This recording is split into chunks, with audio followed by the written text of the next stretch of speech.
একসময় দেশের সব ডিগ্রি কলেজ পরিচালিত হতো ঢাকা, রাজশাহী, চট্টগ্রাম ও কৃষি বিশ্ববিদ্যালয়ের অধীনে। 1992 সালে সরকারি কলেজগুলোকে পাবলিক বিশ্ববিদ্যালয়ের নিয়ন্ত্রণ থেকে জাতীয় বিশ্ববিদ্যালয়ের অধিভুক্ত করে তখনকার সরকার। কিন্তু বিপুল সংখ্যক কলেজ সামলাতে গিয়ে হিমশিম দশা হয় জাতীয় বিশ্ববিদ্যালয়ের। সময় মতো পরীক্ষা নেওয়া বা ফল প্রকাশ করতে না পারায় দেখা দেয় দীর্ঘ সেশন জট। একাডেমিক কার্যক্রমে দেখা দেয় স্থবিরতা। সনদের মান নিয়েও প্রশ্ন ওঠে। চাকরির ক্ষেত্রে বৈষম্যের অভিযোগ তুলে শিক্ষার্থীরা তখনও রাস্তায় নেমেছিলেন।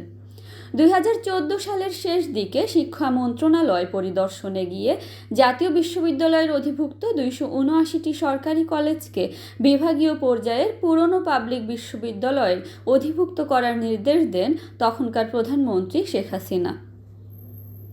পরের বছর তিনি বিশ্ববিদ্যালয় মঞ্জুরি কমিশনের সঙ্গে এক বৈঠকে সরকারি কলেজগুলোকে পাবলিক বিশ্ববিদ্যালয়ে আনার প্রক্রিয়া ত্বরান্বিত করার তাগিদ দেন। এর ধারাবাহিকতায় ঢাকার ঐতিহ্যবাহী বৃহৎ এই 7 সরকারি কলেজকে 2017 সালের 16 ফেব্রুয়ারি জাতীয় বিশ্ববিদ্যালয় থেকে বের করে ঢাকা বিশ্ববিদ্যালয়ের অধীনে নেওয়া হয়।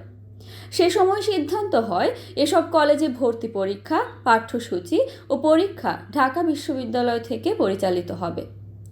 জাতীয় বিশ্ববিদ্যালয়ের অধীনে সে সময় কলেজ ছিল 2154টি। শিক্ষার্থীর সংখ্যা ছিল 20 লাখের বেশি।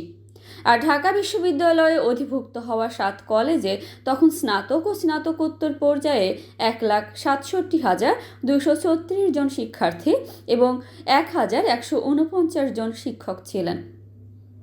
ওই সময় দেশের অন্য সরকারি কলেজগুলোকেও ধারাবাহিকভাবে পাবলিক বিশ্ববিদ্যালয়ের অধিভুক্ত করার সিদ্ধান্ত ছিল, কিন্তু 7 কলেজের পর সেই উদ্যোগ আর এগোয়নি।